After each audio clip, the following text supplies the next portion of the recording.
할렐루야! 오늘은 세종을, 내일은 대한민국과 온 땅에 전도와 선교의 사명을 감당하는 세종순복음 드림교회입니다. 하나님의 사랑과 은혜가 치유와 응답이 있는 성령 충만한 교회입니다. 구독과 중보기도로 드림가족이 되어보세요. 오늘도 주 안에서 참 좋은 날입니다. 우리 누가복음 14장 28절 이하의 말씀을 다 같이 공부하겠습니다. 누가복음 14장 28절 이하를 다 같이 읽겠습니다. 너희 중에 누가 망대를 세우고자 할 때 자기의 가진 것이 준공하기까지에 족할런지 먼저 앉아 그 비용을 예선하지 아니하겠느냐. 그렇게 아니하여 그 기초만 쌓고 능히 이루지 못하면 보는 자가 다 비웃어 가로되 이 사람이 역사를 시작하고 능히 이루지 못하였다 하리라. 이 망대라는 것은 파수대인 것입니다. 옛날에 포도원을 지으면 거기에다가 망대를 세워서 혹시 도둑들이 와서 포도를 훔쳐가지 않을까 지키는 것입니다. 또 성을 지으면 성에 제일 높은 망대를 세워서 적군이 오는지 안 오는지 살펴보는 것이 망대입니다. 옛날 사람들의 삶 속에는 망대가 굉장히 중요했습니다. 통신수단이 없잖아요. 전화도 없고 전보도 있고 라디오, 텔레비 이런 통신수단이 없기 때문에 그 망대를 통해서 모든 것을 보는 것입니다. 이스라엘에 가보면 이스라엘은 예루살렘도 유다 평지 중에 제일 높은 산에 있습니다. 제가 여러분에게 설교한 다윗성은 예루살렘에서도 제일 높은 지대가 다윗성입니다. 꼭 모든 동료를 산 위에다가 지어놨죠. 베들레헴도 가보면 산 위에 있고 나사렛도 가보면 산 위에 있습니다. 오직 갈릴리만이 갈릴리 호수 주위에 이 동네가 아닙니다. 왜 산 위에 있느냐? 옛날에는 적군이 쳐들어오면 제일 먼저 적군이 오는 것을 발견하기 위해서는 높은 데 있어야 됩니다. 그리고 또 성을 쌓는데 산이 높은 데 있으면 이 성을 주변에 사는데 도움이 크게 됩니다. 그렇기 때문에 언제나 산 위에 있어요. 그러므로 예루살렘도 산 위에 있습니다. 지금은 예루살렘이 참으로 하나님의 축복으로 잘 건설이 되어서 꼭 손 위에 있는 다이아몬드 같습니다. 예루살렘이 굉장히 지금은 아름답게 되었습니다. 옛날만 하더라도 한 10년 전, 15년 전만 하더라도 예루살렘이 집이 우중충하고 낡아지고 더럽고 아주 형편없었습니다. 그런데 지금 예루살렘에 가면 꼭 우리 강남에 가는 것 같습니다. 아주 정비가 잘 되고 도시도 아름답고 정말로 보석같이 그렇게 찬란합니다. 나는 요번에 예루살렘에서 참으로 마음에 감격된 점이 많았습니다. 예수님이 예루살렘에 평생에 3번 오셨습니다. 갈릴리에서 예루살렘까지 헬리콥터로 1시간 걸립니다. 자동차로 한 4시간 걸립니다. 다음 2월에 여러분 저와 함께 가면 우리 예루살렘에서 여러분이 저와 함께 버스를 타고 갈릴리까지 가겠는데 갈릴리까지 버스만 지금 300대가 동원돼서 갑니다. 그리고 앞뒤로 이스라엘 군대가 완전 무장을 하고 옹이를 하고 공중에는 이스라엘의 공군이 헬리콥터로 우리를 인도해 가지고서 갈릴리까지 갈 것입니다. 그런데 버스로 한 4시간, 헬리콥터로 약 1시간 걸리는 그 거리를 예수님이 걸어서 오신 것 생각하면 좀 기가 막힙니다. 그게 유대 광야는요, 풀 한 폭이 없어요. 얼마나 메말랐든지 풀이 한 폭이 없어요. 광막한 광야입니다. 예루살렘에서 사마리아로 내려가가지고서 그래서 저 사해를 거쳐서 나가는데 그 사해는 일반 지구보다도 600피트가 낮습니다. 그러므로 요 사이는 기온이 몇 도냐? 42도에서 45도 가까이 됩니다. 지글지글 끓어요. 거기에서 이제 갈릴리로 가면은 갈릴리는 또 봄입니다. 이스라엘은 그 좁은 땅이 봄, 여름, 가을, 겨울이 늘 있어요. 저 북쪽 헬몬산은 겨울입니다. 눈이 와서 눈 녹인 물이 막 흘러내려요. 그래서 예루살렘에 오면은 예루살렘은 이런 봄 같습니다. 거기다가 내려가서 여리고로 내려가서 저 사해로 내려가면 한여름입니다. 그러다가 갈릴리로 가면 또 봄입니다. 이 조그마한 땅에 봄, 여름, 가을, 겨울이 다 있어서 사철 과일이 다 나오고 채소가 다 나오지만은 그러나 예루살렘에서 사마리아를 통해서 저리 사해를 통해서 갈릴리까지 걸어간다는 것은 여간 고역이 아닙니다. 근데 예수님이 제자들을 데리시고 예루살렘에 세 번 오셨습니다. 그 세 번째 예루살렘에 오셔서 주님이 심판을 받으시고 그곳에서 돌아가셨습니다. 제가 다윗성에서 그 예수님의 겟세마네 동산을 이렇게 내려다보니까 예수님이 계시던 그때 이 나무들이 이 감람나무들이 지금도 그대로 있어요. 예수님이 엎드려 기도하던 그 나무가 지금도 그대로 있습니다. 2000년이 지났는데도. 거기서 예수님이 피땀을 흘리면서 기도하던 것도 눈에 슴슴하고 또 예수님이 십자가를 짊어지고 갈보리 산으로 올라가는 그 구불구불한 길 돌로로사도 눈에 환하고 예수님이 십자가에 못 박아 돌아가시고 그 다음에는 동산 무덤에 들어가시고 또 부활하시고 그 감람산에서 성천하시고 그러한 것들이 굉장히 마음에 부딪혀옵디다. 옛날에는 그렇게 안 듣는데 굉장히 감격이죠. 그 다음 갈릴리에 가니까 갈릴리에서 예수님이 늘 말씀한 티베리아 동리에서부터 시작해서 가버나움에서 그 다음에는 베세다 광야를 지나서 베세다에서 그라사 지방까지 쫙 갈릴리 호수. 거기에 갈릴리 호수에 모든 호텔은 다 잡아놨습니다. 우리 성도들 가기 위해서. 호텔 방만 5,000개를 잡았습니다.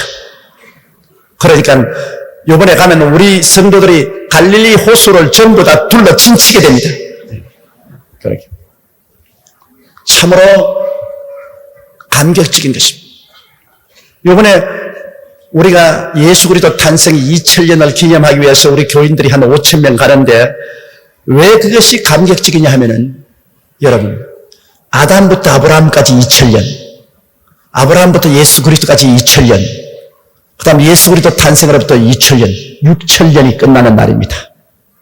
그러므로 주님이 이 땅을 창조한 지 6,000년이 끝나니까 이제 언제 천년 안식년이 다가올지 모릅니다. 이러므로 우리가 가서 주여 주님이 이 땅을 창조한 지 6,000년이 이젠 다 되었습니다. 이제는 언제 천년 안식년이 다가올지 모르니 주여 이를 위해서 주님을 예배하러 왔습니다 하는 의미가 되고 또 한 가지 의미가 되는 것은 예수님께서 너희는 온 천하에 다니며 만민에게 복음을 전가하라. 땅끝까지 가서 복음을 전하는데 땅끝이 어딘지 압니까? 한국이 땅끝이라고요. 극동 땅끝입니다. 복음이 팔레스타인에서 유럽을 돌아서 미국을 돌아서 아시아로 와서 이 땅끝에 왔어.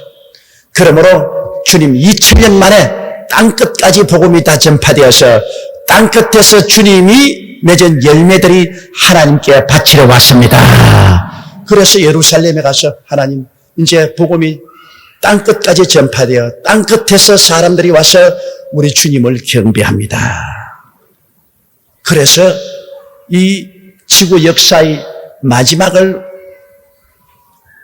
장식하는 그 시간이 곧 다가오게 됐으니 인류 역사 6,000년을 마지막 종결 짓는 그러한 예배도 되고 또 예수 그리스도 탄생이 2000년으로 그리스도의 복음이 2000년 만에 땅끝까지 전파되어 그 열매들이 이제 와서 주님을 경배합니다 하는 그런 깊은 의미가 있습니다. 그러므로 이번 우리 예수 그리스도 탄생의 2000년 예루살렘 기념은 하나님이 온 세계 인류 가운데 우리 한국을 택하시고 우리 여의도 순복음교회를 중심축으로 택해가지고서 예루살렘에 가서 큰 하나님 앞에 잔치를 벌이는 것입니다.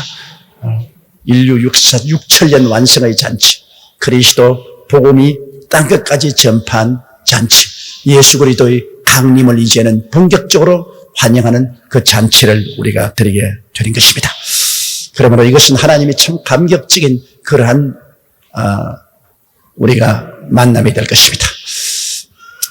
날 따라오고 싶은 사람은 지금부터 준비해요. 왜냐? 5,000명 이상은 받아들일 수가 없어. 호텔이 없어요. 그러므로 우리 교회에서는 5,000명만 배정이 되십니다. 그러고 난 다음에 미국, 영국, 프랑스, 독일, 스페인, 오스트라리아, 남미 온 세계 각지에서 또 대표들이 5,000명이 옵니다. 이래서 우리가 참으로 이제는 그리스도 재림을 환영하는 거대한 예배와 프레이드가 있을 것입니다. 이러한 것이 우리 하나님께서 이제는 급속도로 이 세상의 완성을 위해서 하나의 거대한 종지부를 찍는 그러한 역사를 베풀고 있는 것을 생각할 때 감격하지 않을 수 없습니다. 오늘 읽은 이 성경 말씀에는 우리가 무엇을 하든지 이를 분명하게 계획을 세워서 시작과 끝을 분명하게 하라고 주님께서 가르치시는 것입니다. 한 사람이 망대를 세우는데 돈 계산을 해가지고서 망대 기초를 놓고 망대 위를 쌓아서 완성하는데 돈이 얼마나 들며 기간이 얼마나 들겠다고 딱 해서 내 실력으로 할 수 있다. 그래서 망대를 싹 지어 올리면 칭찬을 받겠는데 아무 계산도 안 하고 그냥 실제로 주먹구구식으로 망대를 짓겠다고 있는 돈을 가지고 그냥 기초만 닦아놓고 올리다가 그만 못 지었습니다. 오고 가는 사람마다 보고 어떻게 머리가 나쁘기에 망대를 시작해놓고 난 다음 끝도 못 맺는 그런 바보 같은 짓을 하냐. 그러고 사람들이 욕을 하지 않겠느냐. 처음부터 시작했으면 끝까지 완성한 것을 계획을 해놓고 해야 된다. 우리 예수 믿는 사람은 먼저 꿈을 가지고 하나님이 우리 마음속에 주는 꿈을 가졌으면 그 다음 그 꿈을 이룰 수 있는 기도를 통해서 확실한 믿음이 생기거든 꿈과 믿음을 가지고서 믿습니다로 나가야 일이 되는 것이지 마음에 꿈도 없고 믿음도 안 생기고 그냥 막연히 나갔다가는 큰 실패를 하는 것입니다. 예를 들어 말하면 여의도 순복음교회 세울 때도 1969년도에 하나님이 제게 꿈을 주었습니다. 1만 명을 수용하는 교회를 지으라는 꿈을 주었습니다. 그 꿈이 마음속에 오실 바에라 그 다음에는 그 꿈을 이룰 수 있는 믿음이 생겼습니다. 실제 돈은 없었어요. 돈은 그때 100만 원밖에 없었습니다. 그때 돈 10억이 들었는데 그때 우리 교인 수가 18,000명이었는데요. 등록 교인입니다. 실제 출석하는 교인은 한 7,000명 정도. 한 7,000명의 교인이 10억이라는 것은 하늘에 별 따기만한지 어려운 것입니다. 그런데 그때 교인들이 얼마나 가난했습니까? 전부 다 천국 제일 동네에 살았거든요. 아현동, 현조동, 상곡대기에 살았단 말이에요. 그런 가운데 10억이란 돈은 계산하면 계산이 안 돼요. 그러나 첫째 저희 마음속에 꿈이 있었습니다. 둘째는 믿음이 있습니다. 돈은 눈에 안 보이고 믿습니다. 그 믿음이 딱 있어요. 꿈이 분명하고 믿음이 탁 생기니까 기도할 때마다 내가 믿습니다 하면 하나님께서 내 믿음대로 될지어다. 돈은 없습니다. 그러니까 정말 지금 내가 생각하면 간이 다 덜덜 떨려요. 그때 너무 젊고 미숙해서 막 한 것 같아요. 그러니까는 모험도 젊어야 해요. 나이가 많으면 계산 너무 많이 하는데요. 그때 꿈이 있고 믿음이 있으니까 그냥 막 미심대로 나가가지고서 땅도 서울시에 가서 외상으로 사고 공사도 삼풍하고 개발을 했죠. 백화점 무너진 삼풍회사하고 그냥 미심이다로 계약을 해가지고서 짓는데 삼풍회사가 얼마나 짜고 무서운지 돈 내가 쥐어도 돈을 못 내니까 미심이다로 했으니까 나를 법원에 몇 번이나 고소했는지 말도 못해요. 법원에서 출두 명령의 붉은 줄이 쫙 꺼진 통지서가 몇 번이 나와요. 인간적인 계산으로는 도저히 안 되는데 꿈이 있고 믿음이 있으니까 일이 자꾸 되는데 떨어지면 낙동강 하다가 안 떨어지고 떨어지면 낙동강 하다가 안 떨어지고 그저 달랑달랑 하면서 이 교회를 세운 거예요. 그러므로 내가 어리석은 바보로 취급 안 받았지. 만일 이 교회 기초만 닦아놓고 철골만 해놓고 못 지었으면 모든 사람들이 날 보고 저 바보 같은 놈, 저 하나님 뜻도 아닌데 교회 지었다가 실패했다고 그러지 않겠습니까? 우리 예수 믿는 사람은 마음에 분명히 꿈이 있고 믿음이 있으면 실천해야 되는 것입니다. 꿈도 믿음도 없이 그냥 나갔다가는 이건 낭패가 되는 거예요. 예수 안 믿는 사람은 분명히 계획 세워서 돈이 있거들랑 하지 돈이 없음.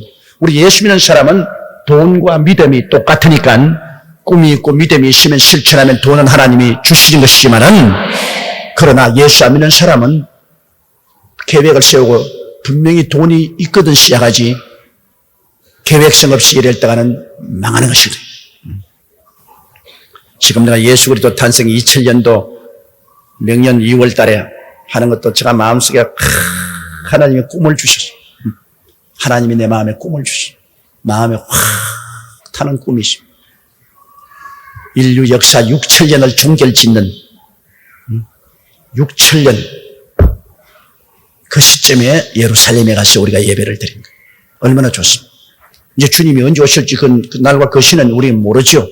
모르지만 대개 하루가 천년 같고 천년이 하루 같으면 하나님이 여섯 동안 이 세상을 지으시고 일일째 쉬었으니까 6천년 역사가 끝나면 언제고 7천년 안식년이 다가올 것이니까 인류 역사의 종말은 가까워하다는 것을 알 수 있죠. 예수님 탄생 2000년 만에 땅끝까지 복음이 전커돼요. 땅끝에서 처음 익은 열매를 가지고 예루살렘에 와서 주님께 드린다. 이거 얼마나 참 장대한 꿈입니까? 그리고 내가 기도한 하나님, 우리 여의도 순복음 교회 교인들 중에 제일 익은 알짜 5,000명만 데려가겠습니다. 죽적한 건 바임. 예수님 예루살렘에 가서 하나님께 이렇게 제사 드리려고 하는데 알곡을 데려가지 쭉쭉한 거 데려갔다가는 괜히 불평이나 말하고 영광이 안 돼. 그럼 우리 성도들 중에 알짜 5,000명만 주님 성령이 불러내 주시옵소서. 그러면 여기서 우리가 함께 예루살렘으로 제사 드리러 가겠습니다. 나는 마음속에 꿈도 있고 믿음도 있습니다. 그러므로 명년에 아주 획기적인 한 역사적인 그런 예수 그리스도 탄생 2000년의 기념이 예루살렘에서 활활 봉화불로 타오르게 될 것입니다. 참으로 이스라엘 정부가 생긴 이후로 처음 예수 믿는 신교인들에게 이런 집회를 하도록 허락해 줬습니다. 참 알 수 없는 게 그 나라에서 예수님이 태어나는데 유대인들은 예수님에 대해서 절대적으로 대적합니다. 참 알 수가 없어. 국가적으로 교회를 못 세우게 법으로 막아놓았습니다. 예수 믿는 사람이 유대 나라에서는 이스라엘에서는 집회도 못합니다. 그런데 유독히 이번 우리 여의도 순복음교회 예수 탄생 2000년만은 이스라엘의 정부에서 허락을 해 주었습니다. 거기서 예루살렘에서 부흥회하고 그 다음에 우리가 십자가 걸머지고 부흥회 장소에서 행진을 해서 국회의사당 앞에 가서 예수 만세하고 그 다음에 그 밑에 히브리 대학으로 내려가서 히브리 대학교 운동장에서 모여가지고서 주님 강림을 위한 대기도회를 가질 수 있도록 허락을 해 주었습니다. 이게 있을 수 없는 일입니다. 그리고 갈릴리 해변에 가가지고서 예수님 계시던 곳에 떡 5덩어리와 물고기 2마리를 전부 변두밥을 만들었습니다. 떡 5덩어리와 물고기 2마리를 전부 변두밥을 만들었는데 몇 개나 했냐? 10,000개를 만들었어요. 갈릴리 물고기는 다 잡아놓는 거라, 다 잡아놔. 그래서 거기서 예배 보고 찬송 부르고 그 다음에는 이 오병이어를 먹고 그리스도의 영광을 나타내. 이런 일은 이스라엘에서 허락해 준 적이 없습니다. 우리가 처음입니다. 이것만큼 다 일을 꿈꾸고 그것을 확실히 계획하고 믿고서 실천하면 지혜로운 사람이 되는데 일을 완전히 꿈꾸고 계획을 세우고 믿음으로 나가지 못하면 망대를 짓다가 못 짓는 사람이 되어서 어리석은 사람이 되고 마는 것입니다. 그러므로 일이 적든지 크든지 우리는 확실한 꿈을 가지고 확실한 믿음을 가지고 그리고 시작을 해야 된다. 그 말인 것입니다. 꿈도 믿음도 없이 바람 부는 대로 물결 치는 대로 살아가는 사람은 절대로 인생에 성공하지는 못합니다. 우리의 하는 모든 일은 크고 적은 일에 꿈이 있어야 돼요. 꿈이 있어야 돼요. 꿈이란 것은 지금은 없지만은 내일에 일어날 일을 지금 마음 생각 속에 분명히 그림 그려보는 것이 꿈인 것입니다. 꿈이 있어야 돼요. 그 꿈만 있으면 안 돼요. 그걸 가지고서 간절히 기도해서 그 꿈이 이루어진다는 믿음이 생겨야 되는 것입니다. 꿈이란 그릇 속에 믿음이 담아지는 것입니다. 아직 꿈이란 그릇이 없으면 믿음도 안 담아져요. 그릇 없는데 물도 못 담잖아요. 꿈이라는 그릇이 생겨나면 기도하면 그게 믿음이 가득히 채워지는 것입니다. 그러면 이제는 눈에 나무 증거 안 보이고 귀에는 나무 소리 안 들리고 손에 잡히는 것 없어도 믿습니다로 나가면 하나님이 꿈의 그릇에 담긴 믿음대로 현실에 이루어지게 만들어 주시는 것입니다. 또 31절요. 또 어느 임금이 다른 임금과 싸우러 갈 때 먼저 앉아 1만으로서 저 2만을 가지고 오는 자를 대적할 수 있을까 헤아리지 아니하겠느냐. 만일 못할 터이면 저가 아직 멀리 있을 동안에 사신을 보내어 화친을 청할지니라.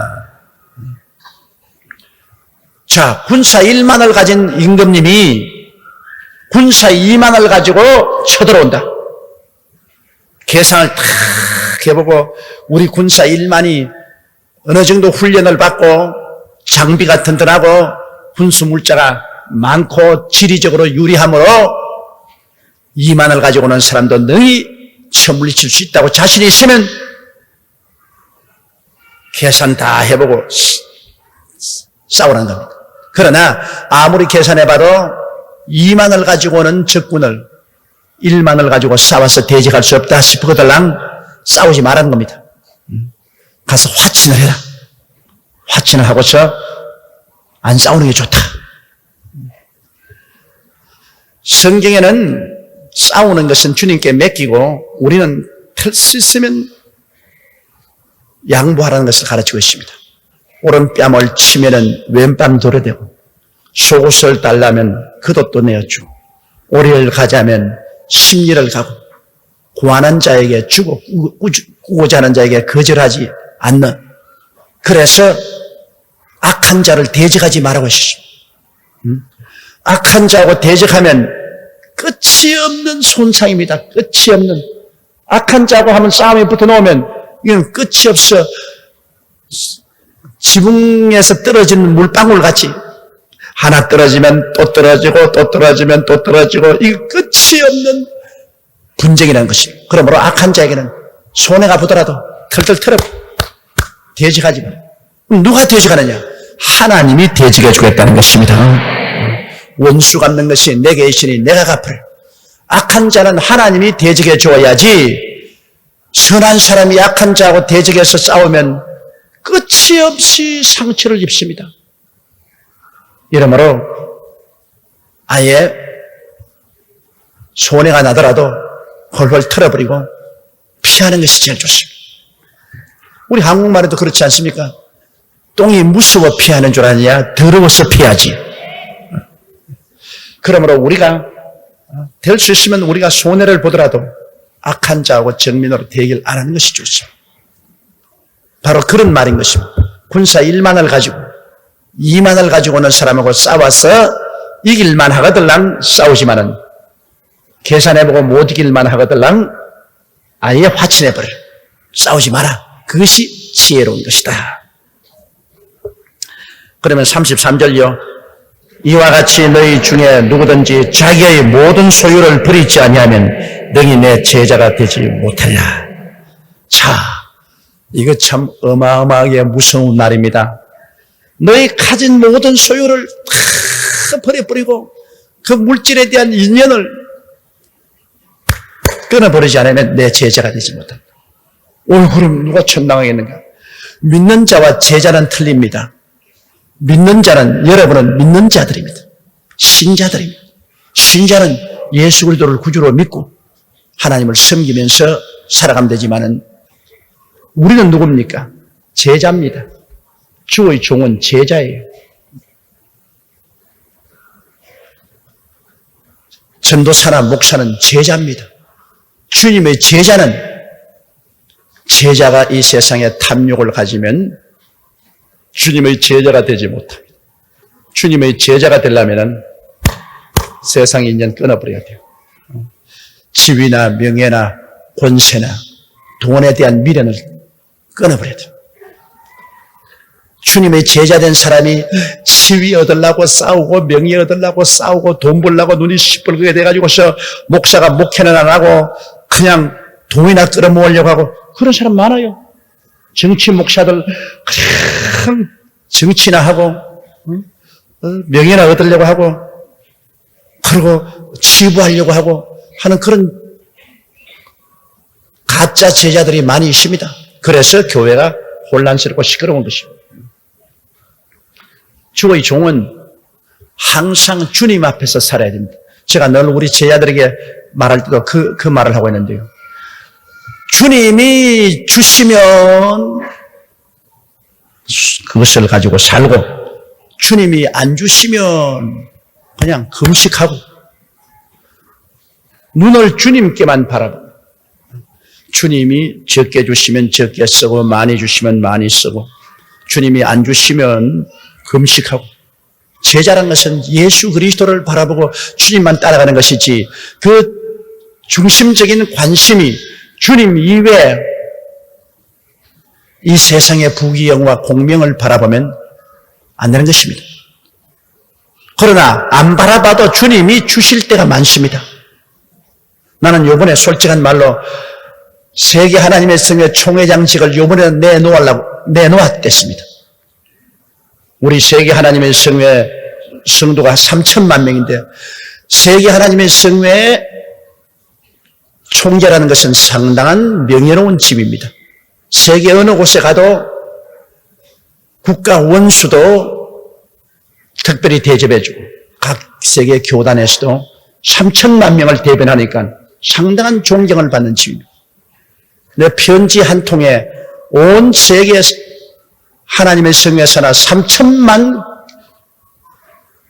성도들이 다 거기에 귀를 기울이고 함께 움직여줍니다.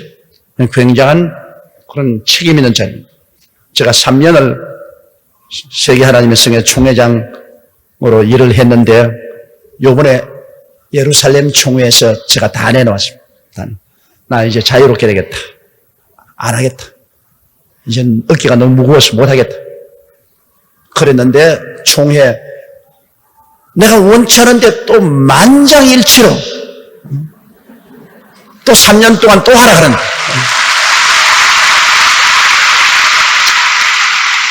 자, 이런 것은 내가 원치 않는데 덮어 썼단 말입니다.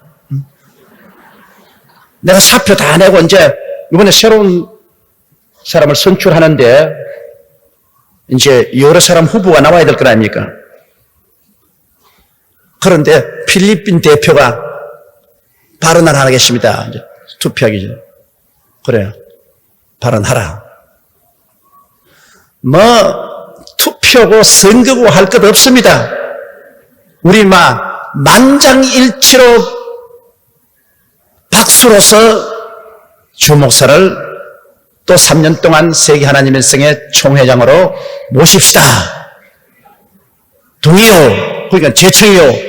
다 일어나서 또 박수 쳐버리니까 뭐 투표가 뭐고 아무것도 없어. 그래서 물러가지도 못하고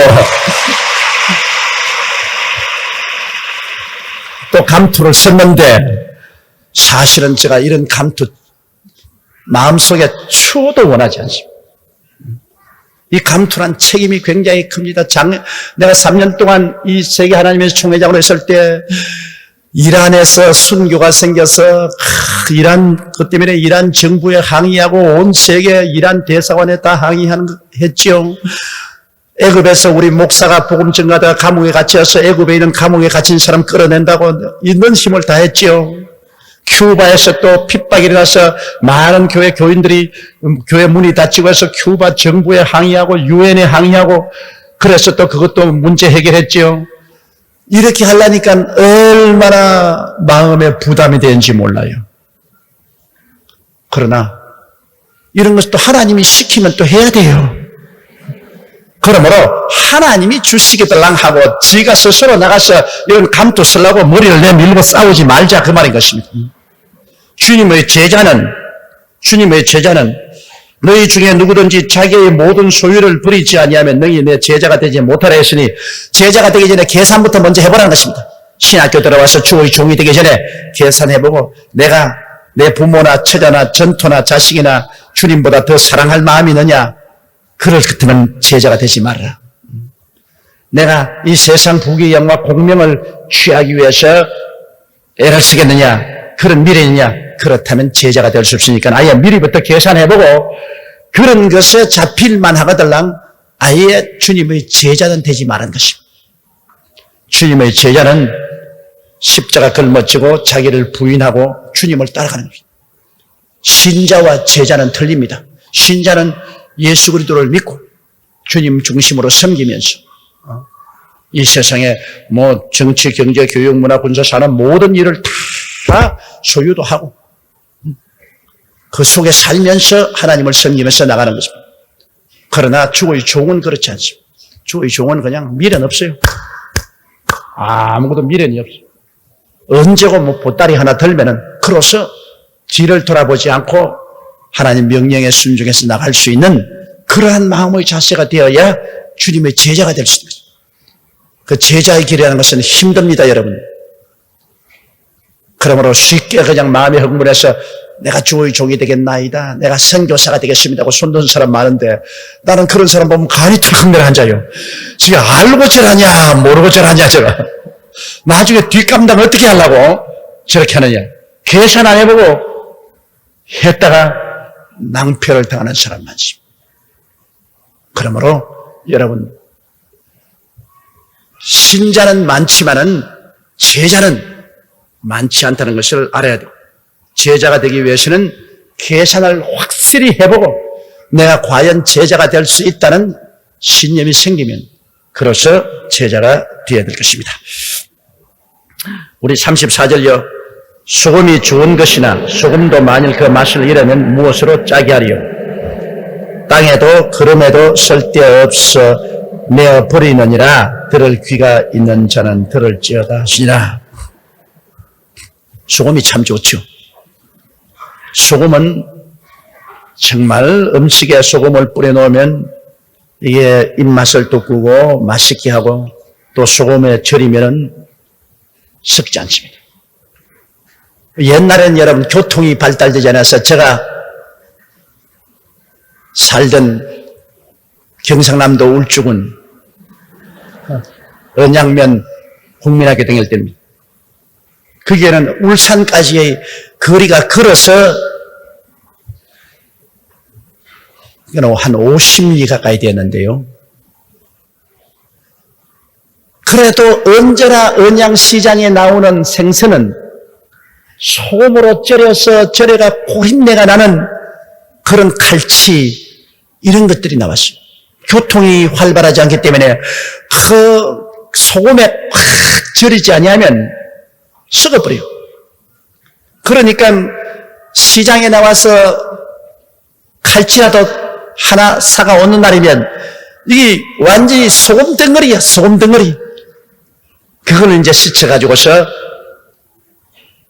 이렇게 뭐 마늘 넣고 파 넣고 파란 고추 썰어 넣고 그러고 난 다음에 국물 많이 부어가지고서 갈치 한 덩어리 한 토막 가지고서 7, 8 식구가 다 먹는데 갈치 목욕만 시키는 겁니다.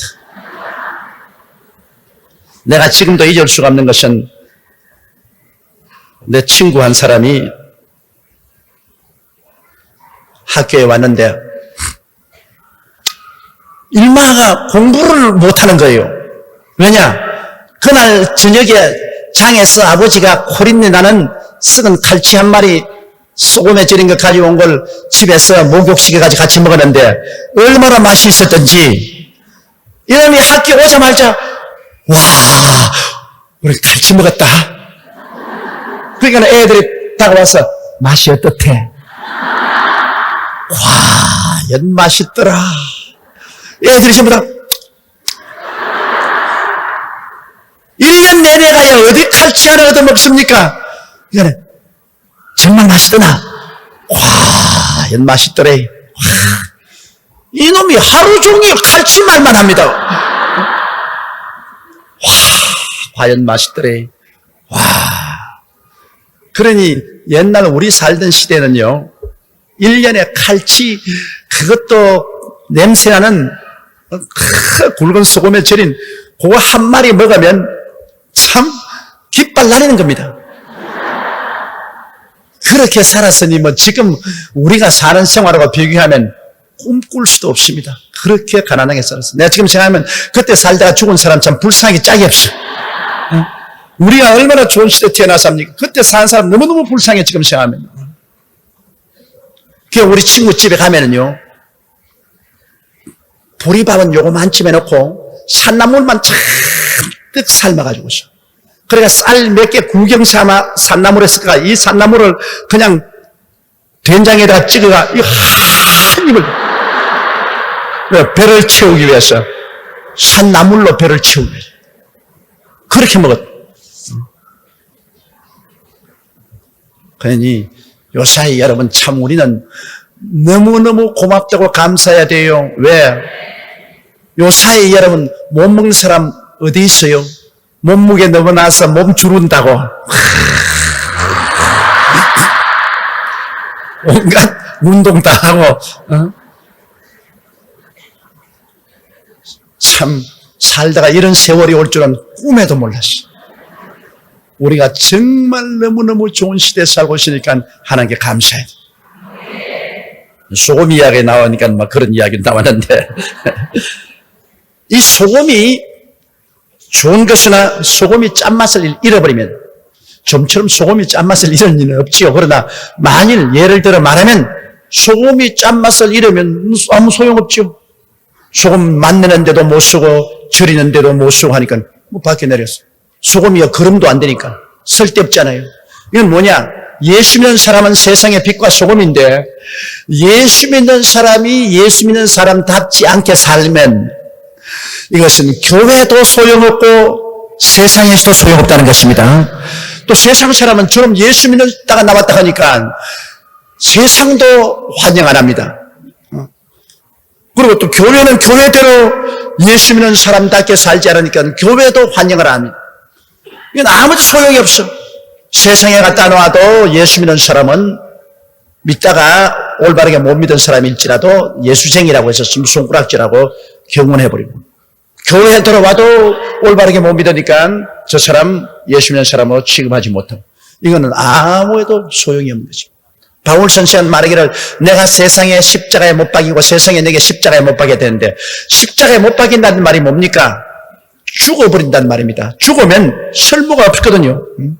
그러므로 세상이 내게 쓸모가 없고 세상에 뭐 부귀영화 공명 술 먹고 방탕하고 살아는 이런 것 내겐 필요 없단 말이에요. 세상에 내게 쓸모가 없고 나도 세상에 쓸모 없고 나도 예수님 사랑하고 주님 중심으로 사니까 세상에 뭐 부귀영화 공명을 추구하든지 그다음 뭐 음란하고 방탄하든지 소용없단 말이에요. 나도 세상에 쓸모가 없고 세상도 내게 쓸모가 없다. 오직 주님 중심으로 서서 주님 안에서 새로운 세상을 얻어서 우리가 살게 되는 것입니다. 현대 세상이 아니고 하늘나라를 얻어, 세상 나라 아닌 하늘나라 속에 살고 하늘나라를 얻어서 우리가 삽니다. 의와 평강과 희락을 가지고 믿음, 소망, 사랑을 가지고 하늘나라 소망을 가지고 우리는 그러므로 이 세상 나라 속에 살지 않고 하늘나라 속에 살기 때문에 우리의 생각하는 것이나 말하는 것이나 행동하는 것이나 기대하는 것이 세상과는 다릅니다. 나라가 다르니까요. 나라가 다르니까 생각하는 게나 말하는 게 행동하는 것이 다 다르죠. 그러므로 예수 참 믿고 은혜 받고 난 다음에 얼마 있다가 여러분 동창회 한번 가보고 개 모임에 한번 가보고 가족들 모임에 한번 가보십시오. 영 번지수가 틀립니다. 다 모여가지고서 뭐 포카한다고 야단이고 뭐 섰다 앉았다 그러는데 나는 가봤자 아무 재미가 없습니다. 그게 아무 재미가 없어. 그리고 막 세상 이야기 뭐 온갖 세상 이야기인데 그게 아무 들어봐도 마음만 막 괴롭고 말이지 심장만 펄딱펄딱 뛰고 그냥 그런 소리 들으면 들을수록 기도만 자꾸 하고 싶고 나하고 대화가 안 돼요. 또 그 사람들이 좋다고 가자고 하는데 가봤자 어딥니까? 뻔하지 않죠. 술자식 아니면 뭐 캬바레니 나이트클럽이니 뭐 그런 데 가는데 그런 데 가서 껴 앉아봤자 완전히 번지수가 달라요. 세상이 뭐 완전히 달라요. 그래서 여러분은 하늘나라 사람들이 세상 사람들하고 맞을 택이 있어요. 우리가 세상에 살지만은 세상에 속하지 아니하고 세상에 살지만은 세상 나라 사람이 아닙니다. 우리는 모두 다 하늘나라 사람인 것을 알아야 되는 것입니다. 그러므로 하늘나라 사람답게 우리가 살아야 할 것입니다.